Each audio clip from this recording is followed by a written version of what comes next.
Hello, അപ്പം ഇന്ന് നമുക്ക് നൂലപ്പം വെച്ച ഒരു വെറൈറ്റി പലഹാരം ഉണ്ടാക്കിയാലോ. അതിനായിട്ട് ഞാനൊരു 6 നൂലപ്പം ഇതുപോലെ പിച്ചെടുത്തിട്ടുണ്ട് കേട്ടോ കൈ കൊണ്ട്. അത് കഴിഞ്ഞിട്ട് നമുക്ക് ചട്ടി വെച്ച് അതിലോട്ട് കുറച്ച് സബോള ഇടുക. ഒരു 2 സബോളയാണ് ഞാൻ എടുത്തിരിക്കുന്നത് കേട്ടോ.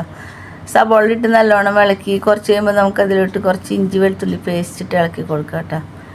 അത് കഴിഞ്ഞിട്ട് കുറച്ച് കഴിയുമ്പോൾ നമുക്ക് കുറച്ച് ഉപ്പിട്ട് കൊടുക്കാം. അതെന്തിനാണെന്ന് വെച്ചാൽ ഈ സബോളയൊക്കെ പെട്ടെന്ന് വാടി കിട്ടാനാണ് കേട്ടോ.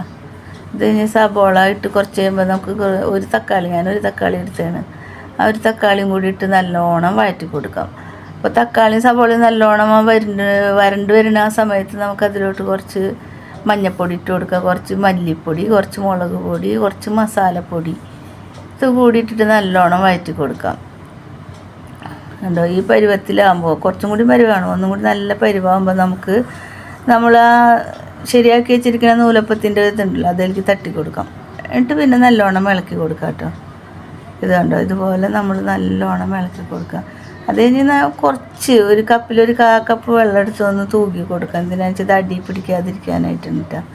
പിന്നെ ആ വെള്ളത്തിൻ്റെ ഒരു ഇത് ചെല്ലുമ്പോൾ നല്ല സോഫ്റ്റാവും സംഭവം, നല്ല സോഫ്റ്റായിട്ട് കിട്ടും.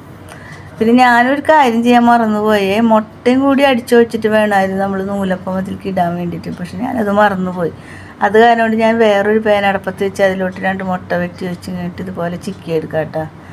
അതിൽ കുറച്ച് മുളക് പൊടിയല്ല കുരുമുളക് പൊടിയും ഉപ്പ് പൊടിയും കൂടി ഇട്ടിട്ട് നല്ലോണം ഈ പരുവത്തിൽ ആക്കാം. അത് കഴിഞ്ഞിട്ട് നമ്മൾ ഉണ്ടാക്കി വെച്ചാൽ ആ കൂട്ട് ഇതിലോട്ട് തട്ടി കൊടുക്കാം. വീണ്ടും നല്ലോണം ഇളക്കി കൊടുക്കാം.